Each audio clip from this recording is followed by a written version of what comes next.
Hello everyone, welcome to my channel study bazaar. तो friends, अभी हम लोग ज्योमेट्री के क्वेश्चन करेंगे और आज का सेशन काफ़ी ज़्यादा इंपॉर्टेंट होने वाला है और केवल आज के दिन भर आपके पास बचे हुए हैं। कल से आपका पेपर होने को है, तो जिनके भी कल पेपर है तो मैं उनको बता दूं, आप लोग अब रिलैक्स हो जाओ, अपने माइंड को रिलैक्स करने का कोशिश करो। ठीक है, माइंड को अपना रिलैक्स रखो जितना ज़्यादा से ज़्यादा हो सके। अभी आपको कोई भी नेगेटिव थिंकिंग इस वक्त नहीं रखनी चाहिए। ठीक है, आपका फोकस सिर्फ और सिर्फ अपना 100% देने में होना चाहिए कल के पेपर में। ठीक है, और आप इतना केवल सोच के चल सकते हो कि आपने जितना पढ़ा है वो सफिशियंट है। ठीक है, इस एग्जाम को क्वालिफाई करने के लिए, और जितना हो सके नेगेटिव थिंकिंग से दूर रहो। ठीक है, जितना हो सके, क्योंकि इस वक्त अगर आप कुछ भी नेगेटिव थिंकिंग लाते हो अपना माइंड में तो वो आपका पेपर पूरा बिगाड़ भी सकता है। तो इसलिए मैं चाहता हूं कि कुछ भी नेगेटिव थिंकिंग की कोई जरूरत नहीं है। एकदम चिल रहो, कूल रहो। कल का पेपर बहुत अच्छा जाने वाला है, ये सोच के आप बस एग्जाम में अपियर हो और अपना केवल 100% दे के आओ। यकीन मानिए आप इजीली क्वालिफाई करोगे। ठीक है, तो चलिए फिलहाल यहाँ पर हम लोग ज्योमेट्री के क्वेश्चन करेंगे। अब यहाँ पर काफी ज्यादा कमेंट आप लोग के आ रहे थे कि मैं आपको ज्योमेट्री के इंपॉर्टेंट क्वेश्चन, इंपॉर्टेंट फॉर्मूलाज जहां से क्वेश्चन बनते रेलवे एग्जाम में, मैं वो कराऊं। तो चलिए, मेरी आज के वीडियो में यही कोशिश है कि रेलवे एग्जाम में जिस भी तरीके से क्वेश्चन आपके, जो भी कॉन्सेप्ट पर क्वेश्चन पूछे गए हैं वो मैं आपको दिखाऊं। और मुझे पूरा विश्वास है अगर रेलवे एग्जाम में अगर ज्योमेट्री के क्वेश्चन बनेंगे तो कहीं ना कहीं इसी कॉन्सेप्ट पर बेस आपके क्वेश्चन पूछे जाएंगे। ठीक है, तो आज का वीडियो ज्यादा इंपॉर्टेंट है, चीजों को समझने की कोशिश करना। और चूंकि ये वीडियो रिकॉर्डेड होगा और साथ में ये वीडियो रिवीजन के तौर पर होगा, आपको केवल देखना है और चीजों को समझ के आपको केवल जब भी आपका पेपर हो केवल उसके बाद फिर प्रैक्टिस करते रहना है। ठीक है, तो चलिए मैं आज का सेशन को यहाँ पर स्टार्ट करता हूँ। तो सबसे पहले मैं बता दूं, देखो रेलवे एग्जाम में ज्योमेट्री से क्वेश्चन फिक्स से पूछे जाते हैं। ठीक है, अगर मैं बात करूं प्रीवियस पेपर में तो ज्योमेट्री से सबसे ज्यादा क्वेश्चन सर्कल पर बेस्ड पूछे गए हैं, और नहीं तो ट्रायंगल पर बेस्ड सबसे ज्यादा भर भर के क्वेश्चन पूछे गए हैं। तो मैं आपको सारा कॉन्सेप्ट शेयर कर दूंगा सर्कल और ट्रायंगल से, जहां से अगर रेलवे एग्जाम कुछ भी क्वेश्चन पूछे ज्योमेट्री पर तो आप उसको छोड़ के ना आओ। ठीक है, और रेलवे एग्जाम में ध्यान रखो, जितने भी लोगों का माइंड में अगर ये कुछ गलत फैमिली है कि रेलवे एग्जाम में ज्योमेट्री क्वेश्चन बहुत हाई लेवल के पूछे जाते हैं, तो ऐसा कुछ भी नहीं है। वो बहुत ऊपर ऊपर क्वेश्चन पूछता है और डायरेक्ट फॉर्मूला से क्वेश्चन पूछता है, नहीं तो कोई इंपॉर्टेंट थ्योरम पर क्वेश्चन पूछता है। तो सारा कुछ मैं आज के वीडियो में बताने वाला हूं। ठीक है, तो टेंशन लेने वाली कोई भी बात नहीं है, बस चीजों को अच्छे से समझने का कोशिश करना। ठीक है, तो सबसे पहले अगर हम लोग बात करेंगे सिमिलर ट्रायंगल के ऊपर। ठीक है, सिमिलर ट्रायंगल पर आपका क्वेश्चन जरूर पूछेगा रेलवे आपसे। अब किसके शिफ्ट में पूछेगा ये मुझे नहीं पता, इसका भी आपको रिलेशन पता होना चाहिए कि अगर कोई भी दो ट्रायंगल, मैं नाम दे देता हूं ए बी सी, यहां पर नाम रख लो आपका पी क्यू आर। कोई भी दो ट्रायंगल जब आपस में समरूप है यानी सिमिलर है तो उनके बीच में रिलेशन क्या होता है ये आपको पता होना चाहिए। तो उनके बीच में रिलेशन ये होता है कि उनके करस्पॉन्डिंग रेशियो इक्वल होते हैं, उनके साइड का रेशियो इक्वल होता है, उनके हाइट का रेशियो इक्वल होता है, उनके मीडियन यानी मध्यिका का भी रेशियो इक्वल होता है, उनके पेरीमीटर का भी रेशियो इक्वल होता है, और फिर साथ में आप लोग जानते हो उनके एरिया का भी, अंडर रूट में एरिया आपके रेशियो भी इक्वल होते हैं। जैसे कि मैं यहां पर लिख देता हूं, यानी A B by P Q equal to B C by Q R. ये सब मैं उम्मीद करता हूं आप लोगों को पता होगा, क्योंकि केवल आप लोगों को रिवीजन अभी करते चलना है। ठीक है, साथ में आपका मैंने क्या बताया, अगर इसका हाइट मान लो अगर इसका h1 दे रखा है और इसका हाइट अगर h2 दे रखा है तो उनके हाइट का भी अनुपात इक्वल होता है h2। उसी तरीके से अगर इसका मीडियन यानी इसका कोई मध्यिका होगा m1 और इसका मध्यिका की मैं बात करूं m2, तो उनके मध्यिका का भी अनुपात इक्वल होता है, यानी m1/m2 हो जाएगा। और एक लास्ट आपका उनके एरिया का ratio under root triangle ABC। ठीक है, देख लेना क्वेश्चन यहां से जरूर बनेंगे, मतलब बनेंगे, इसलिए मैं करा रहा हूं। ठीक है, तो उनके बीच में ये रिलेशन आपके बनते हैं। जब कोई भी दो ट्रायंगल आपस में समरूप होता है तो उनके बीच में ये रिलेशन बनते हैं। ठीक है, अब समरूप होने के लिए क्या कंडीशन होती है ये आपके लिए जरूरी नहीं है, क्योंकि मैं बता भी देता हूं कि अगर कोई भी दो ट्रायंगल सिमिलर है तो मिनिमम एटलीस्ट कम से कम दो एंगल जरूर उसके सेम होंगे, तभी जाके वो आपस में वो समरूप कहलाते हैं। समझ गए मेरी बात को? चलो अब नेक्स्ट बात करते हैं एक सर्कल से, जो मोस्ट इंपॉर्टेंट आपके थ्योरम है, जो मैं आपके साथ अभी शेयर कर देता हूं, बाद में क्वेश्चन में हम लोग सारा चीज डिस्कस करेंगे। अगर कोई सर्कल है, ये सर्कल पे एक जीवा हम लोग डालते हैं, ठीक है, यानी कॉर्ड एक डालें, तो देखो कॉर्ड से जितना भी एंगल बनेगा उसके सरकमफ्रेंस पर सारे एंगल सेम होते हैं। ये मैं पहले भी आपको बताया हूं, मैं फिर से बता रहा हूं, यानी अगर मैं बात करूं कोई भी कॉर्ड से यानी सर्कल के कॉर्ड से जितने भी एंगल बनेंगे उसके सर्कमफ्रेंस पे सारे एंगल सेम होंगे, यानी उसके जीवा से जितने भी परिधि पर एंगल बनेंगे सारे एंगल एक बराबर होंगे। जैसे कि अगर ये एंगल x है तो ये भी एंगल x है, ये भी एंगल x होगा, ये भी एंगल x होगा।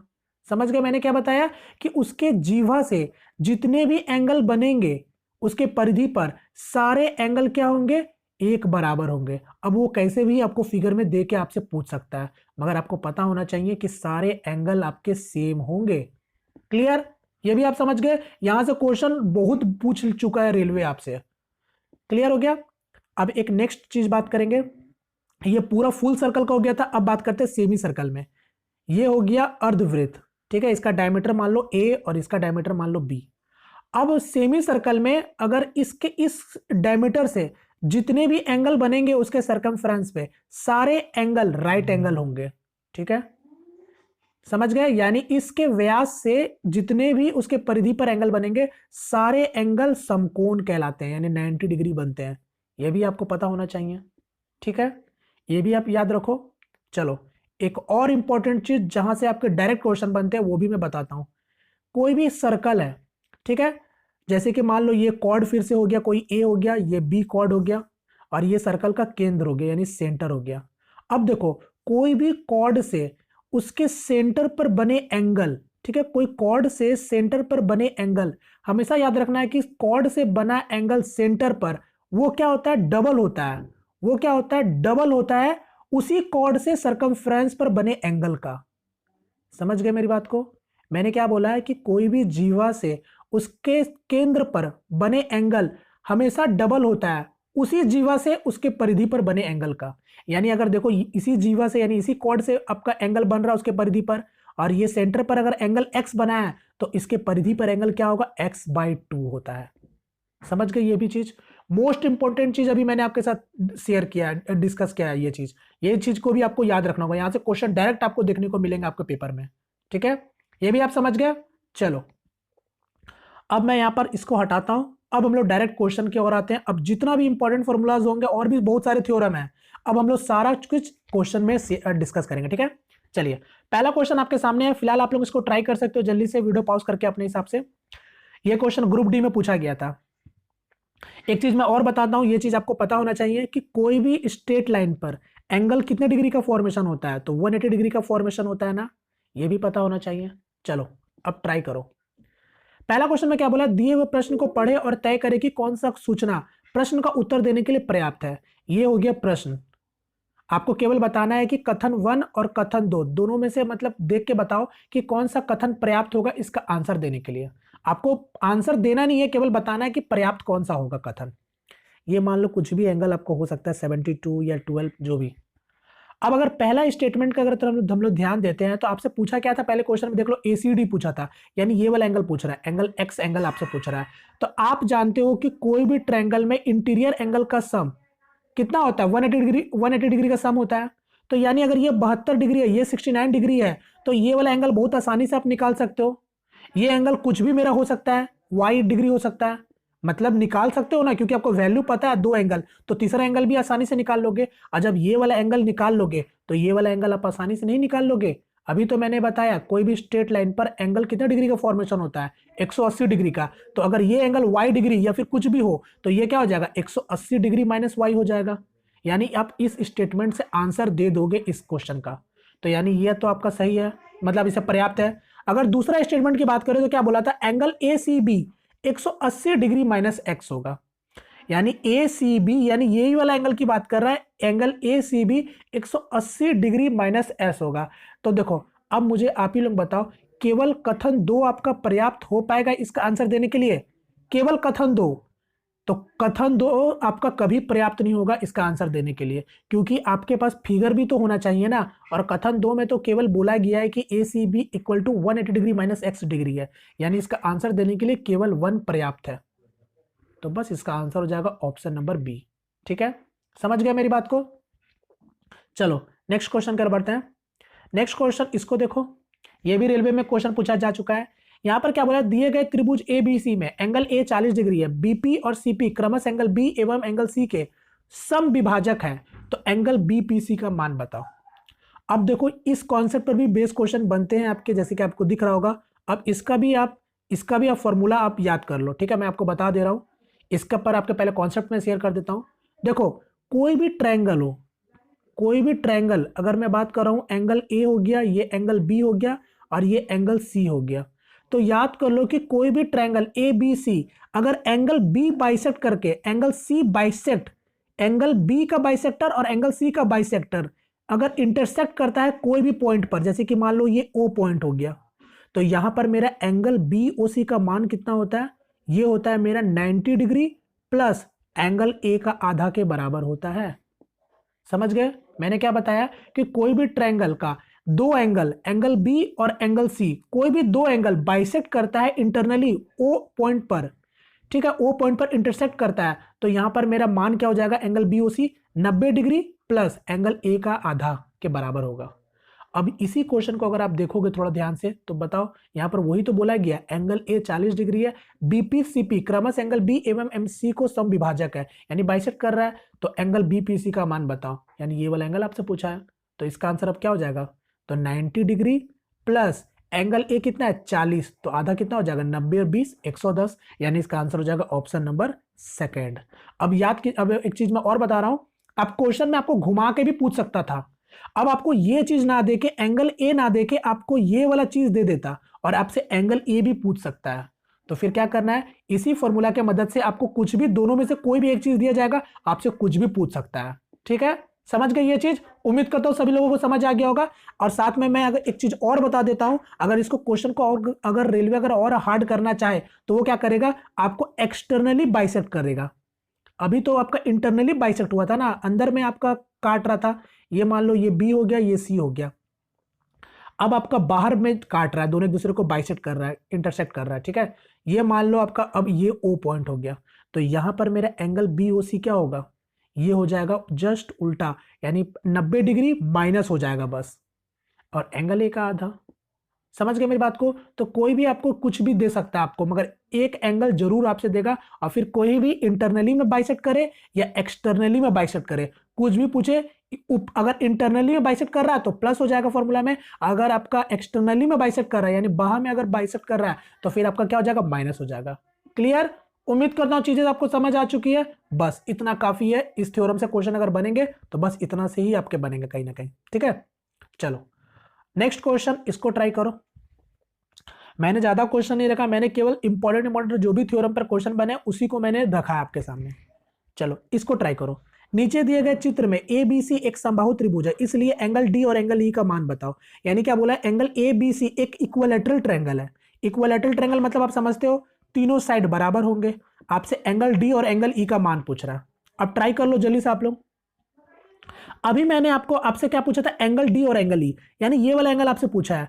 अब मुझे आप बताओ, मैंने आपको शुरू में क्या बताया था कि कोई भी कॉर्ड से जितने भी एंगल बनेंगे उसके सरकमफ्रेंस पे सारे एंगल क्या होंगे, एक बराबर होंगे। आप देखो ना ध्यान से, ये हो गया यहां, और ये इसी कॉर्ड से आपका ये एंगल भी बन रहा है ना उसके सरकमफ्रेंस पर, यानी ये अगर 60 डिग्री है तो ये भी क्या होगा, मेरा 60 डिग्री होगा कि नहीं होगा। तो इसका मतलब क्या होगा, एंगल डी 60 डिग्री होगा। अब हम ऑप्शन का हेल्प लेंगे तो ये ऐसी खत्म हो गई, ये भी खत्म, ये भी खत्म, क्योंकि एंगल डी में, ऑप्शन डी में देखोगे तो ये वाला आपको 60 डिग्री दिख रहा है, यानी इसका आंसर क्या हो जाएगा, ऑप्शन नंबर डी, ठीक है। अब अगर बात करें एंगल ई का वैल्यू, तो ये भी मैं आपको दिखा देता हूं। एंगल ई का वैल्यू ये देखो, ये वाला एंगल आपसे पूछा है, ये वाला एंगल पूछा है, तो आपको पता होना चाहिए कि कोई भी क्वाड्रिलेटरल, ठीक है, कोई भी क्वाड्रिलेटरल का अपोजिट एंगल का सम कितना होता है, 180 डिग्री होता है। यानी ये क्या हो गया, कोई क्वाड्रिलेटरल हो गया, यानी जिसको हम लोग बोलते हैं चक्री चतुर्भुज, ठीक है, साइक्लिक क्वाड्रिलेटरल हो गया। तो यानी आपस में जो अपोजिट एंगल होगा वो क्या होगा, 180 डिग्री का सम होगा कि नहीं होगा। यानी अगर ये 60 डिग्री है तो ये बचा 120 डिग्री होगा, यानी 60 और 120 इसका करेक्ट आंसर हो जाएगा। क्लियर, चलो नेक्स्ट क्वेश्चन, इसको ट्राई करो।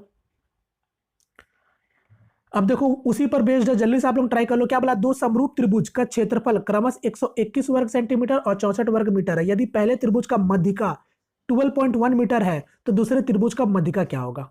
तो बस सिमिलरिटी लगा दो आप।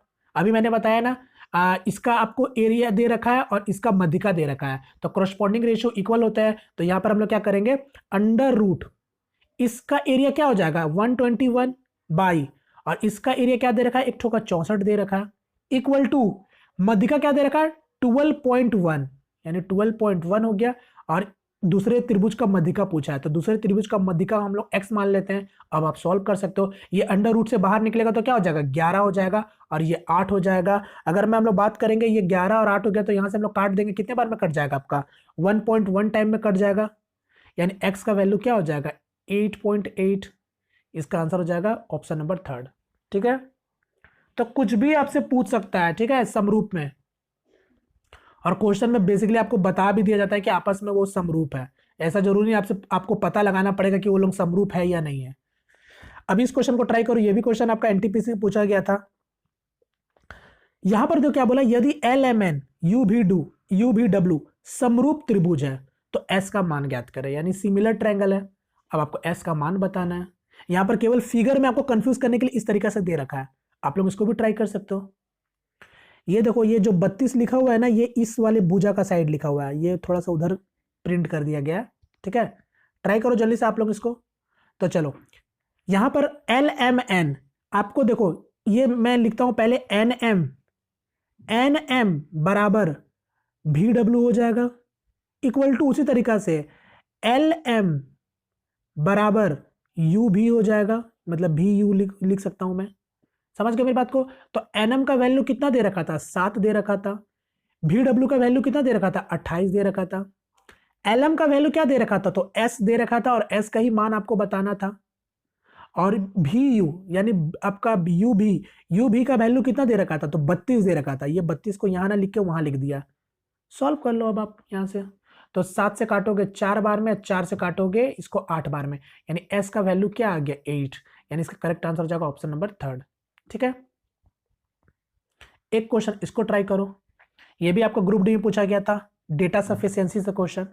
फिर से क्या बोला है, ACB का मान क्या होगा, ACB का मान पूछा है, यानी आपसे ये एक्स एंगल का वैल्यू पूछ रहा है। अब बता दो कौन सा कथन पर्याप्त होगा इसका आंसर देने के लिए।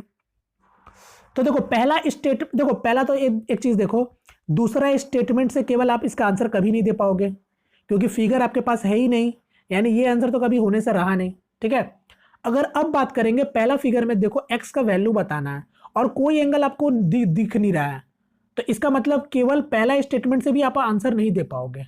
और जब दोनों को मिला देंगे तब आप इसका आंसर दे पाओगे, क्योंकि आपको यहां पर दिख गया एंगल डी 60 डिग्री के बराबर है, यानी ये एंगल 60 डिग्री है।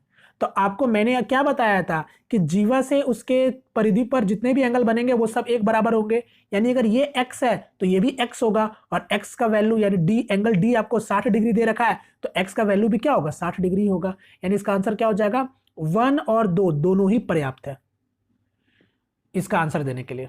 चलिए नेक्स्ट, अच्छा ये मैंने ऐसे ही रखा था। चलो अब एक क्वेश्चन इसको ट्राई करो। अब देखो, इस क्वेश्चन को ट्राई करने से पहले इसका भी मैं आपको जो कॉन्सेप्ट है मैं आपके साथ शेयर कर देता हूं। ठीक है, यहां से भी क्वेश्चन चूंकि पूछे जा चुके हैं। यहां पर होता क्या है कि कोई भी, अब मान लो एक सर्कल है, ये सर्कल हो गया, टेंजेंट आप लोग जानते हो टेंजेंट किसको बोलते हैं, कोई भी एक्सटर्नली पॉइंट पर सर्कल को टच करते हुए एक लाइन जो पास होती है उसी को हम लोग टेंजेंट बोलते हैं, टेंजेंट लाइन। समझ गए मेरी बात को, ये इसको स्पर्श करके जो चल जाता है उसी को हम लोग टेंजेंट बोलते हैं। तो बस यही चीज मैं बताना चाहता हूं कि यहां पर अगर कोई सर्कल, मान लो ये सर्कल हो गया, और अंदर में मान लो आपका कोई एक कॉर्ड से आपका एक निर्मित एक त्रिभुज बना रहा हूं मैं।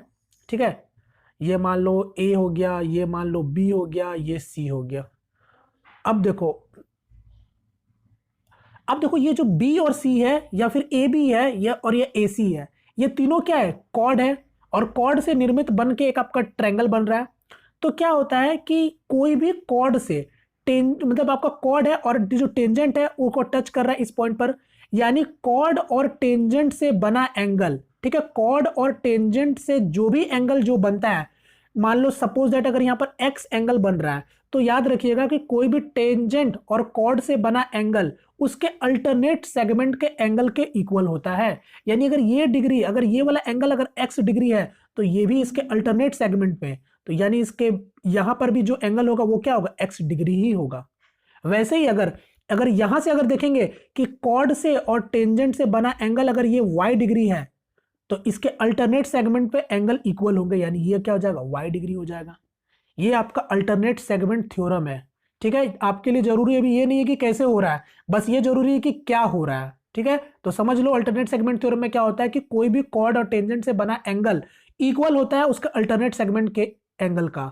तो ये x है तो ये भी x हो जाएगा, ये y है तो ये भी y हो जाएगा। अब आपको फिगर में कैसे भी क्वेश्चन दे सकता है, मगर आपको कंफ्यूज नहीं होना है। ये फिगर में आपको जिस भी तरीका से दे आपको कंफ्यूज नहीं होना। ठीक है, आपको हो सकता था फिगर में ऐसे भी दे दे, मान लो ये हो गया इस तरीका से, यहां से आपका कोई एक अब टेंजेंट को क्रॉस होके जा रहा है, मान लो ये एंगल अगर x बन रहा है तो इसके अल्टरनेट सेगमेंट में मतलब ये वाला एंगल आपके बराबर हो जाएगा। बात समझ गए? अगर ये एंगल y है तो ये वाला एंगल आपका y हो जाएगा। समझ गए मेरी बात को? चलिए अब हम लोग क्वेश्चन की ओर आते हैं। इस क्वेश्चन को देखो, अब आप लोग खुद ही मुझे आंसर बता दोगे इसका आंसर क्या होगा। यानी क्या बोला, यदि ए बी ई सी को समांतर हो, ठीक है, ये आपका पैरेलल नहीं बोला है, कोई फर्क नहीं पड़ता ये लाइन का।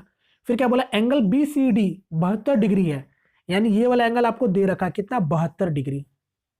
आपसे क्या पूछा था, एंगल बी ए सी का मान क्या होगा। यानी ये देखो ये वाला एंगल आपसे पूछा है। अब अभी तो मैंने वही बताया ना, टेंजेंट और कॉर्ड से बना एंगल इक्वल होता है उसके अल्टरनेट सेगमेंट के एंगल का। यानी अगर ये 72 डिग्री है तो ये भी क्या होगा मेरे भाई, 72 डिग्री ही होगा। यानी इसका आंसर हो जाएगा ऑप्शन नंबर डी। तो ये सब पूछता है रेलवे आपसे। चलो नेक्स्ट क्वेश्चन। अब देखो, अब इस क्वेश्चन का पर कॉन्सेप्ट से भी आपके क्वेश्चन पूछे गए हैं। अब इसका डायरेक्ट फॉर्मूला आप लोग याद कर लो, यहां से भी क्वेश्चन भर भर के पूछे गए थे रेलवे एग्जाम में। ठीक है, इसका भी मैं फॉर्मूला आपके साथ शेयर कर देता हूं, इसका और एक और फॉर्मूला मैं शेयर कर देता हूं इसी पेपर पर। ठीक है, इसका भी आप लोग नोट डाउन कर लेना। कोई भी एक सर्कल हो गया, ठीक है, यहां से मान लो कि कोई मेरा एक सेकेंड मैं निकाल रहा हूं या फिर कॉर्ड को एक्सटेंड करके मैं एक बाहर पॉइंट पर लेके जाता हूं, और कोई इसको एक टेंजेंट, यानी कोई एक टेंजेंट है जो इसको एक्सटर्नली पॉइंट यानी बाहर कोई पॉइंट पर मिलता है पी पॉइंट पर। समझ गया मेरी बात को? मान लो ये कोई कॉर्ड था जिसको मैंने एक्सटेंड किया, ए बी को एक्सटेंड करके पी तक मैंने ले गया, मैं लेके चला गया, और ये जो टेंजेंट था ये भी आपका एक बाहरी पॉइंट में इसके साथ इंटरसेक्ट कर रहा है पी पॉइंट पर। अब यहां पर फॉर्मूला क्या होता है, इसको हम लोग बोलते हैं टेंजेंट सेकेंड थ्योरम। ठीक है, टेंजेंट सेकेंड थ्योरम इसको हम लोग बोलते हैं, टेंजेंट सेकेंड। बेसिकली ये जो एपी आपको जो दिख रहा है ना, एपी, इसी को हम लोग सेकेंड बोलते हैं, टेंजेंट सेकेंड थ्योरम। यहां पर रिलेशन क्या होता है, ये आपका मान लो ये भी कोई पॉइंट है, इसको मैं सी मान लेता हूं। ठीक है, ये सी पॉइंट पर इसको टच कर रहा है। अब यहां पर फॉर्मूला क्या होता है, सी पी का स्क्वायर, सी पी का स्क्वायर बीपी इंटू एपी के बराबर होता है। ये होता है टेंजेंट सेकेंड थ्योरम का फॉर्मूला। ठीक है, सीपी का square equal to BP into AP. अब आपको कुछ भी आपसे, आपको क्वेश्चन में कुछ भी पूछ सकता है आपसे, बस ये रिलेशन होता है, आपको समझना पड़ेगा। समझ गए? यानी सीपी का स्क्वायर यानी ये जो टेंजेंट का स्क्वायर इक्वल टू बीपी यानी ये वाला पॉइंट इंटू और आप ये वाला लाइन इंटू एपी का बराबर होता है। क्लियर हो गया ये आपको? चलो अब एक चीज और बता देता हूं, कॉर्ड इंटरसेक्ट का फॉर्मूला भी बता देता हूं कि मान लो ये आपको पता भी होगा मेरे ख्याल से सभी लोगों को, कोई सर्कल है, अंदर में दो जीवा अगर आपस में काटता है, जैसे कि मान लो आपका ये ए बी जीवा हो गया, ये सी डी हो गया, ठीक है, और ये ओ पॉइंट पर इंटरसेक्ट कर रहा है, तो यहां पर रिलेशन क्या होता है, कॉर्ड इंटरसेक्ट का formula A O into O B equal to O D into O C. समझ गया? ये हो गया कॉर्ड इंटरसेक्ट का भी फॉर्मूला। यहां से भी क्वेश्चन डायरेक्ट आपको देखने मिलेंगे। चलो अब हम काफी होगा इतना कुछ सॉल्व करने के लिए क्वेश्चन को। अब इसको भी आप लोग जल्दी से ट्राई कर लो, जो मैंने आपको फॉर्मूला बताया जल्दी से बस लगा दो। बीडी का लंबाई पूछ रहा है, ठीक है, बीडी यानी ये वाला पूछ रहा है आपसे, एक्स में मान लेता हूं इसको, तो पहले ईडी क्या दे रखा है, माफी चाहूंगा, यहां पर क्या हो जाएगा फॉर्मूला, अगर मैं लिखना चाहूं तो ईडी का स्क्वायर बीडी इंटू एडी हो जाएगा। अब हम लोगों को क्या निकालना है, बीडी का वैल्यू निकालना है, यानी एक्स का वैल्यू निकालना है। तो ईडी पहले कितना दे रखा है, डीई जिसको हम लोग दे रखा है 12, यानी 12 का स्क्वायर 144 हो जाएगा। बीडी आपका एक्स हो गया, एडी का वैल्यू निकालना है, तो देखो बीडी आपका सेपरेट एक्स दे रखा है और यहां पर आपका एबी दे रखा है 7, यानी अगर मैं बात करूं एडी का वैल्यू क्या हो जाएगा, एक्स प्लस 7 हो जाएगा। अब बस x का वैल्यू निकाल लो। तो ये देखो क्वाड्रेटिक इक्वेशन बन गया आपका, ध्यान से देखो ये क्वाड्रेटिक इक्वेशन बन के निकल के आ गया। अब आपको इसको सॉल्व करना पड़ेगा किसी भी कीमत पर। तो यहाँ पर देखो 144 है, तो किस तरीके से तोड़ेंगे जिससे मेरा पॉजिटिव में 7 आ जाए। तो 16 गुना 9 कितना होता है, 144 होता है। 16 गुना 9 यानी मैं कह सकता हूं x का दो वैल्यू होगा, एक पॉजिटिव में एक निगेटिव में। तो आपका निगेटिव में वैल्यू होगा -16 और ये जो आपका 9 जो वैल्यू होगा वो पॉजिटिव में होगा। तो आपको x का पॉजिटिव वैल्यू यानी पॉजिटिव वैल्यू क्या आ जाएगा 9, यानी इसका करेक्ट आंसर हो जाएगा ऑप्शन नंबर 3। क्लियर। चलिए अब ये वाला क्वेश्चन को भी जल्दी से ट्राई कर लो। कोड इंटरसेक्ट थ्योरम जो मैंने अभी बताया आपको, फॉर्मूला डायरेक्ट लगा दो। डी का मान आपसे पूछा है, डी, तो चलो मैं डी को x मान लेता हूं। तो x इंटू सी का वैल्यू कितना दे रखा है, 2.5 दे रखा है। ए का वैल्यू कितना दे रखा है, 4 दे रखा है। इंटू बी यानी ये बी का वैल्यू कितना दे रखा है, 15 दे रखा है। सॉल्व कर लो अब यहां से। तो 10 से गुना करेंगे तो ये पॉइंट खत्म हो जाएगा, यहां पर 150 हो जाएगा। 25 से काट लेंगे 6 बार में, यानी 6 चौके 24 सेंटीमीटर इसका करेक्ट आंसर हो जाएगा। क्लियर हो गया ये भी आपको। चलो नेक्स्ट क्वेश्चन, इसको भी देख लो। इस तरीके से भी क्वेश्चन आपके पेपर में बने हैं। मैंने क्या बताया था, एक अर्धवृत्त में ए और सी व्यास के सिरे को इंगित करते हैं और बी अर्धवृत्त पर कोई बिंदु है, तो कोण एबीसी हमेशा क्या होगा। मैंने आपको बताया कि नहीं बताया कि कोई एक सेमी सर्कल है यानी अर्धवृत्त है और ये इसको व्यास बोल रहा है, ए और सी इसको इंडिकेट कर रहा है। आपको वही बोल रहा है कि ए सी से एंगल उसके परिधि पर बनेगा, तो कौन सा एंगल बनता है, यही तो मैंने आपको बताया ना था शुरू में। तो मैंने क्या बताया था, हमेशा 90 डिग्री एंगल बनता है, यानी समकोण त्रिभुज बनता है, मतलब समकोण त्रिभुज बनता है।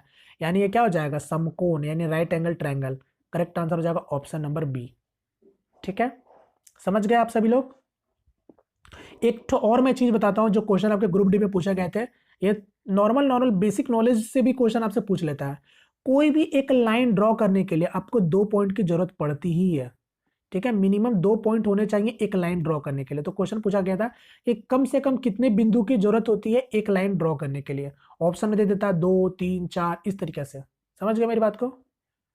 चलो एक क्वेश्चन इसको भी जल्दी से आप लोग ट्राई कर सकते हो जल्दी। यहां पर क्या बोला, एक वृत्त का व्यास एडी और चाप एबी है। यदि एडी 34 सेंटीमीटर और एबी 30 सेंटीमीटर है तो वृत्त के केंद्र से एबी की दूरी कितनी है। तो यहां पर देखो व्यास मतलब डायमीटर होता है, चाप मतलब आर्क होता है। ये आर्क, ये मान लो कोई एक सर्कल है, आपको एडी और चाप एबी है, यानी एक वृत्त का व्यास यानी डायमीटर आपको दे रखा है एडी। ये मान लो ए हो गया, ये हो गया डी हो गया, एबी चाप है यानी मान लेता हूं मैं कि ये आपका कोई बी होगा, और ये आर्क जिसको हम लोग बोलते हैं इसी को हम लोग चाप बोलते हैं। ठीक है, यदि एडी 34 सेंटीमीटर था यानी इसका डायमीटर 34 है, तो रेडियस क्या हो जाएगा, 17 हो जाएगा। ये सर्कल का सेंटर हो गया। ठीक है, आगे क्या बोला था, ए बी 30 सेंटीमीटर यानी आर्क आपको दे रखा था 30 आर्क दे रखा है। तो वृत्त के केंद्र से ए बी की दूरी कितनी है। तो वृत्त के केंद्र यानी सेंटर से ए बी का दूरी पूछ रहा है, तो यार इसका आंसर तो 70 नहीं होगा ना, क्योंकि वृत्त के केंद्र से उसके चाप पर मतलब सभी का डिस्टेंस क्या होगा, सेम ही होगा ना। तो 17 ही होगा, कहीं से भी आप देख लो, यानी इसका आंसर सिंपली 17 सेंटीमीटर। चलो हटाओ, अब एक क्वेश्चन इसको ट्राई करो। अब मैं चाहता हूं कि आप लोग इसको एक बार अपने से जरूर से ट्राई करना। जितना मैंने बताया वो सफिशियंट है। जो कॉन्सेप्ट अभी आपको, आप लोग इसको एक बार ट्राई करो जल्दी से वीडियो पॉज करके। देखो केवल फिगर में आपको कंफ्यूज करने के लिए इतना कुछ दे रखा है, आपको चीज जो समझे हो आप इसको अप्लाई करके इसका आंसर बता सकते हो। चलो उम्मीद करता हूं आप लोगों ने ट्राई किया होगा। अब मैं इसको हटाता हूं, थोड़ा जूम कर लेता हूं। ठीक है, अब देखो आपसे क्या पूछा है, BCE का मान पूछ रहा है, यानी बात करें तो ये वाला एंगल का वैल्यू आपसे पूछ रहा है। और दे क्या रखा है आपको पहले से, BAE यानी ये वाला एंगल दे रखा है कितना, 30 डिग्री। ABE साथ में आपको ABE भी दे रखा है, यानी ये कितना दे रखा है, 80 डिग्री दे रखा है। ये 80 डिग्री हो गया। और क्या दे रखा है, DBE यानी अच्छा एक एंगल और दे रखा है, यानी ये 50 दे रखा है आपको। ये वाला एंगल को मैं कहां लिखूं, यहां लिख दूं, चलो 50 डिग्री। अब देखो मेरी बात को समझना, मेरी बात को, ये एंगल अगर इसमें से अगर फिगर को अगर मैं समझ पा रहा हूं तो मैं इसमें से ये वाला चीज निकाल रहा हूं, ये वाला चीज को मैं निकाल रहा हूं। ये मैं लिख देता हूं, यहां पर बी हो गया और यहां पर ए हो गया। ये केवल आपको समझाने के लिए मैं बता रहा हूं, यहां पर ये डी हो गया। आपको पता है कोई भी ट्रायंगल का सम कितना होता है, इंटीरियर एंगल का सम 180। अगर ये 80 डिग्री है और ये 30 डिग्री है तो ये वाला एंगल कितना होगा, आप ही मुझे बता दो। 80, सॉरी ये 80 कैसे होगा, ये तो 80 और 50 दोनों मिल गया है ना, 80 और 50 130 हो गया ना। माफी चाहूंगा, ये 130 हो गया, यानी एंगल भी 130 हो गया और एंगल ए 30 हो गया, यानी 160 हो गया। यानी बचा एंगल जो डी होगा वो क्या होगा, 20 डिग्री होगा। बोलो मेरी बात को समझ रहे हो कि नहीं समझ रहे हो। यानी ये एंगल आपको पता चल गया क्या होगा, 20 डिग्री होगा। समझे मेरी बात को, बस खत्म हो गया। यही तो चीज मैं आपको समझाना चाह रहा था। मैं अब हटाता हूं, मुझे अब किसी की भी जरूरत नहीं है। यानी अगर मैं बात करूं, देखो इसको और जूम कर ले रहा हूं, यानी ये वाला एंगल निकल के आ गया 20 डिग्री। तो मैंने क्या बताया था, ध्यान से देखो, ये कोई कॉर्ड हो गया कि नहीं। अब इसी कॉर्ड से सरकमफ्रेंस पर एंगल बन रहे हैं, तो एंगल क्या होगा, एक बराबर होगा कि नहीं होगा। यानी ये वाला एंगल भी क्या होगा, 20 डिग्री होगा कि नहीं होगा। आप लोग मुझे बताओ, क्योंकि मैंने क्या बताया था, कोई भी जीवा से उसके परिधि पर सारे एंगल एक बराबर होंगे। यानी ये हो गया जीवा और यही इसी जीवा से एंगल उसके परिधि पर 20 डिग्री बन रहा है। तो इसी जीवा से यहां पर भी एंगल कितना बनेगा, 120 मतलब 20 डिग्री बनेगा। यानी ये वाला एंगल मेरा क्या होगा, 20 डिग्री होगा। ये वाला एंगल क्या होगा, 20 डिग्री। और आपसे पूछा भी क्या था, बी सी ई का मान बताओ, तो क्या हो गया 20 डिग्री। अब आप देख सकते हो यहां पर, ये देखो बी सी ई क्या हो जाएगा मेरा, 20 डिग्री। यानी करेक्ट आंसर हो जाएगा ऑप्शन नंबर डी। ठीक है, तो ये सब चीज पता रहेगा तभी आप बना पाओगे। चलो अब इसको ट्राई करो, ये भी क्वेश्चन आपका एनटीपीसी में पूछा जा चुका है। आप लोग प्रीवियस पेपर सॉल्व किए होंगे तो ये आपको पता भी होगा। अब देखो, इसको भी सॉल्व करने से पहले मैं कुछ हल्का बेसिक चीज मैं आपके साथ शेयर कर लेता हूं। ठीक है, चलो इसी क्वेश्चन में शेयर कर लेते हैं। देखो सबसे पहले तो आपको पता होना चाहिए अपोजिट एंगल, जिसको हम लोग बोलते हैं विपरीत कोण। विपरीत कोण हमेशा बराबर होता है, जिसको हम लोग बोलते हैं अपोजिट कोण। अपोजिट कोण, ठीक है, अपोजिट एंगल। अपोजिट एंगल हमेशा इक्वल होते हैं। दूसरा में बात करेंगे अल्टरनेट एंगल। ठीक है, अल्टरनेट एंगल जिसको हम लोग बोलते हैं एकांतर कोण। ठीक है, अल्टरनेट एंगल भी हमेशा एक बराबर होते हैं, जिसको हम लोग हिंदी में बोलते हैं एकांतर कोण। अब मैं बताऊंगा फिगर में ही कि कौन कौन अल्टरनेट एंगल है, कौन कौन अपोजिट एंगल, ये भी मैं समझाऊंगा। अब थर्ड की बात करेंगे तो एक होता है कोरोस्पोंडिंग एंगल। ठीक है, कोरोस्पोंडिंग एंगल जिसको हिंदी में बोलते हैं हम लोग संगत कोण। बस इतना कुछ आपको कम से कम पता होना चाहिए। संगत कोण भी आपस में बराबर होते हैं, अल्टरनेट एंगल यानी एकांतर कोण भी आपस में बराबर होते हैं, और अपोजिट एंगल भी आपस में बराबर होते हैं। अपोजिट एंगल की अगर सबसे पहले बात करेंगे तो अपोजिट मतलब आप लोग समझते हो विपरीत कोण बराबर। यानी ये एंगल अगर x है तो इसके विपरीत में भी एंगल क्या होगा, x डिग्री का बनेगा। समझ गए, ये तो क्लियर था समझने में। अब बात करेंगे यहां पर कि एकांतर कोण। ठीक है, एकांतर जिसको हम बोलते हैं अल्टरनेट एंगल। तो देखिए अल्टरनेट एंगल में भी अगर मैं बताना चाहूं तो देखो, ये वाला एंगल जैसे कि मान लो ये अगर एंगल x है और ये वाला एंगल कुछ भी हो, तो ये भी क्या होगा, ये दोनों आपस में अल्टरनेट एंगल होगा। यानी ये भी एंगल क्या होगा, x डिग्री ही होगा। समझ रहे मेरी बात को, मैं क्या बताना चाह रहा हूं। यानी अगर मैं बात करूं, अगर ये एंगल अगर ये y है तो ये एंगल फिर आपस में क्या होगा, बराबर होगा। यानी ये दोनों अल्टरनेट एंगल है। दिख रहा है मेरी बात को, समझ रहे हो आप लोग।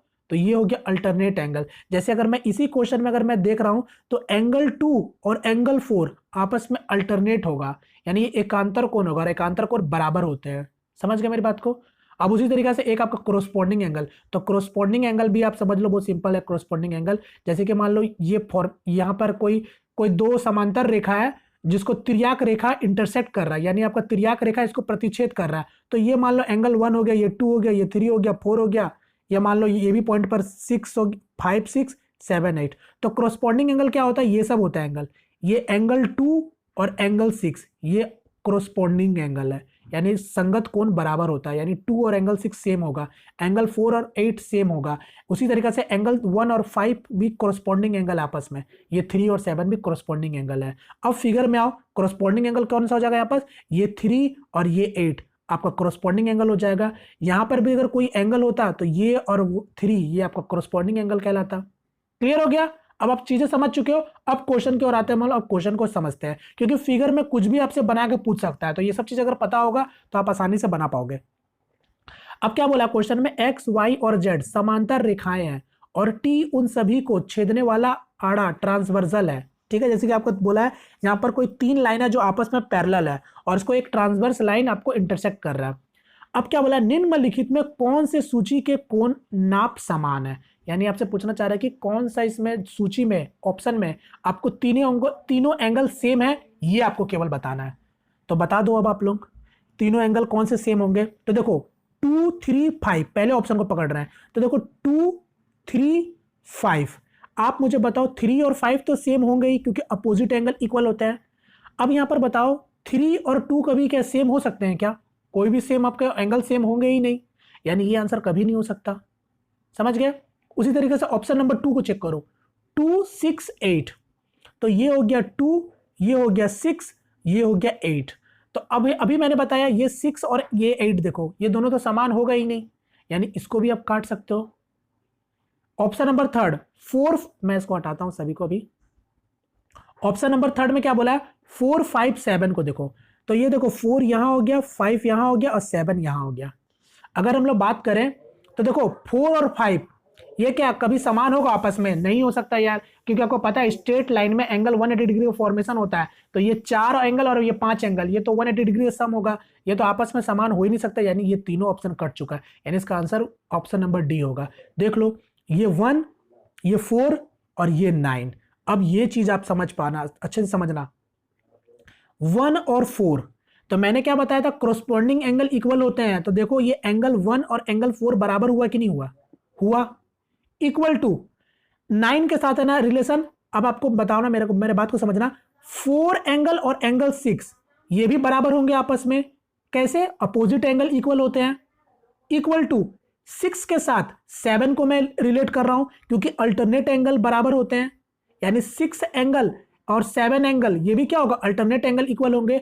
और नहीं तो आप ऐसे भी देख सकते हो, एंगल 6 और एंगल 9, एंगल 6 और एंगल 9 ये करस्पॉन्डिंग एंगल हुआ कि नहीं, ऐसे भी आपके बराबर होंगे। या तो फिर आप 7 से चल के आओगे तो 7 और 9 ये क्या हो जाएंगे, अपोजिट एंगल हो जाएंगे, तो घुमा फिरा के ये सब एक दूसरे के साथ बराबर है। आपको ऑप्शन में केवल 1 4 और 9 दे रखा था, यानी इसका आंसर सिर्फ और सिर्फ ऑप्शन नंबर डी ही हो सकता है। क्लियर, जैसा समझ सकते हो वैसा आप समझो। चलो नेक्स्ट क्वेश्चन, अब नेक्स्ट क्वेश्चन ये रहा, इसको आप लोग इसके देखते हैं। हाँ ठीक है, अब ये क्वेश्चन आज का लास्ट क्वेश्चन है जो अब मैं चाहता हूं कि आप लोग अब इसको ट्राई करो। सब चीज आपको मैं बता चुका हूं, अब आपको केवल ट्राई करके इसका आंसर मुझे आपको कमेंट करके बताना है, ठीक है। उम्मीद करता हूं चीजें आपको बेहतर तरीके से समझ आ चुकी है, जितना कुछ मैंने बताया वो सफिशियंट होंगे, ठीक है। अभी साथ में मैं कुछ चीजें और आपके साथ शेयर करूंगा जिसको और आपको याद करके चलना है, ठीक है, ज्योमेट्री में जो आपसे पूछे जा सकते हैं। अब मुझे इसका आंसर जरूर से आप लोग कमेंट करके बताना। देखो अब देखो बात करते हैं कि मान लो सपोज दैट कभी कभी आपसे डायरेक्ट क्वेश्चन यहां से भी बनते हैं। अगर कोई एक ट्रायंगल है, ठीक है, ए बी सी, आपको क्वेश्चन में आपको बोल दिया जाए कि ए बी भुजा पर आपके तीन, मतलब ए बी भुजा पर, ए सी भुजा पर और बी सी भुजा पर इनके तीनों मिड पॉइंट से एक ट्रायंगल बनाया जा रहा है, ठीक है। ये मान लो ये आपका इसका डी पॉइंट हो गया, ये इसका ई पॉइंट हो गया, ये इसका एफ पॉइंट हो गया। तो यहां पर रिलेशन आप लोग समझ लो कि ये जो बड़ा वाला ट्रायंगल था ए बी सी और ये जो छोटा वाला ट्रायंगल है डी ई एफ, इनके बीच में रिलेशन क्या होता है ये आप समझ सकते हो, क्योंकि दोनों आपस में समरूप है, ठीक है, सिमिलर है आपका। अब इनके बीच में रिलेशन क्या होता है ये चीज आपके लिए बहुत जरूरी है। तो इनके बीच में रिलेशन हमेशा याद रखना कि ट्रायंगल ए बी सी का जो एरिया होगा, यानी ट्रायंगल ए बी सी का एरिया, मतलब ए बी सी एरिया हमेशा 4 टाइम्स होता है, किसके, एंगल डी ई एफ का। समझ गए मेरी बात को, मैंने क्या बोला, यानी एंगल ए बी सी का एरिया 4 टाइम्स होता है डी ई एफ का। आप इसको ऐसे भी बोल सकते हो कि एंगल डी ई एफ का एरिया इसका 1/4 होता है, क्योंकि ये चारों इक्वल एरिया में कट जाता है। जैसे कि अगर इसका एरिया अगर 4 है ना, तो इतना का एरिया ये 1 हो जाएगा, ये 1 हो जाएगा, ये भी 1 हो जाएगा, ये भी 1 हो जाएगा, तो मिलाकर कितना हो जाएगा, एरिया 4 हो जाएगा। समझ गए, ये बहुत सिंपल सा चीज मैंने आपको बताया कि ये जो मिड पॉइंट से जो आपका ट्रायंगल बनेगा वो आपका क्या होगा, ये पूरे बड़े वाले ट्रायंगल का 1/4 भाग होगा। समझ गए। उसी तरीका से ये तो हो गया एरिया के टर्म में। अगर मैं इसके पेरीमीटर के टर्म में बात करूं, यानी इसके परिधि के टर्म में बात करूं, तो याद रखिएगा ये वाला जो ट्रायंगल है, यानी जो छुटकू जो ट्रायंगल है, ट्रायंगल डी ई एफ का पेरीमीटर आपका आधा होगा बड़े वाले ट्रायंगल का। यानी आधा होगा ट्रायंगल ABC का। ये भी आपको साथ में पता होना चाहिए क्योंकि क्वेश्चन में आपसे डायरेक्ट पूछ सकता है। क्लियर हो गया ये दो चीज आपको। अब एक चीज और, जैसे कि आप लोग ये चीज तो आप जानते ही होंगे जो मैंने सिमिलर ट्रायंगल में बताया, यहाँ पर आपका जो DE है वो आपका आधा होता है BC का। समझ गए मेरी बात को? तो बस ये सब चीज आपको फिलहाल पता होना चाहिए जो मुझे लगा आप लोगों को बता दूं, तो मैंने आपको ये सारा कुछ बता दिया। एक चीज और मुझे और याद आया, ये भी चीज मैं बता देता हूं। देखो कोई भी ट्रायंगल में, जैसे कि अगर मैं बात करूं, ये इन सेंटर हो गया। इन सेंटर में क्या होता है कि कोई एक ट्रायंगल के अंदर में सर्कल होता है, और ये आपका सरकम सेंटर, जहां पर आपका किसी सर्कल के अंदर में आपका ट्रायंगल होता है। रिलेशन क्या होगा ये मैं शेयर कर देता हूँ।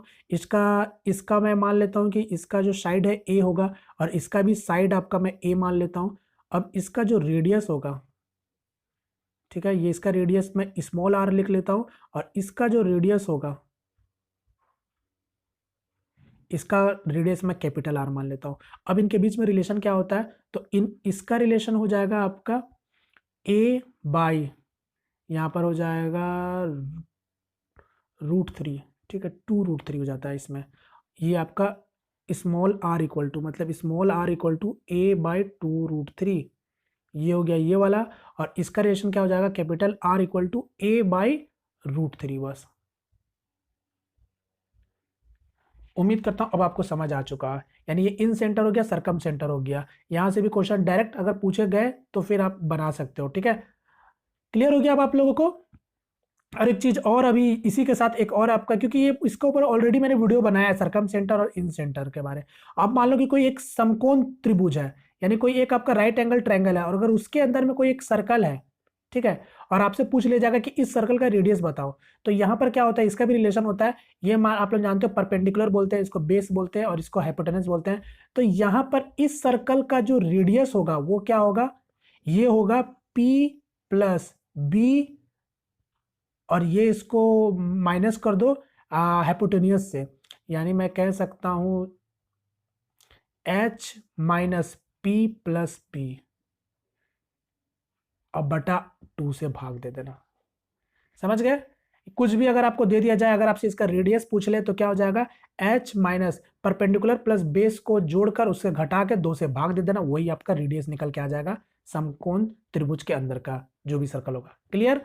तो चलिए, बस इतना काफी होगा आपको समझने के लिए। मेरे ख्याल से जो भी इंपॉर्टेंट चीज था जो मैंने आपके साथ शेयर कर दिया। अगर कुछ चीज छूट गया हो तो आप लोग मुझे कमेंट कर सकते हो, ठीक है फिलहाल। और मुझे लगता है कि कुछ चीज छूटा होगा, क्योंकि आपके रेलवे एग्जाम के पॉइंट ऑफ व्यू से मैंने आपको जो भी चीज था वो मैंने आपको बता दी। ये कुछ एक्स्ट्रा थे जहां पर एसएससी में क्वेश्चन बेसिकली पूछे जाते हैं, रेलवे एग्जाम में देखने बहुत कम मिलते हैं, तो इसलिए फिर भी मैंने आपको बता दिया। ठीक है, तो चलिए फिलहाल आप लोगों को बेस्ट ऑफ लक, अच्छे से पढ़ाई कीजिए, और टेंशन लेने वाली कोई भी बात नहीं है। बस जितना ज्यादा से ज्यादा हो सके प्रैक्टिस करो। ठीक है, चलिए फिलहाल यहाँ पर मैं वीडियो को वाइंड अप करता हूँ। सेशन पसंद आया तो लाइक शेयर जरूर कीजिएगा, और चैनल पहली दफा है तो फिर चैनल को सब्सक्राइब जरूर कीजिएगा। ठीक है, मिलते हैं फ्रेंड किसी नेक्स्ट वीडियो में, तब तक के लिए जय हिंद, जय भारत।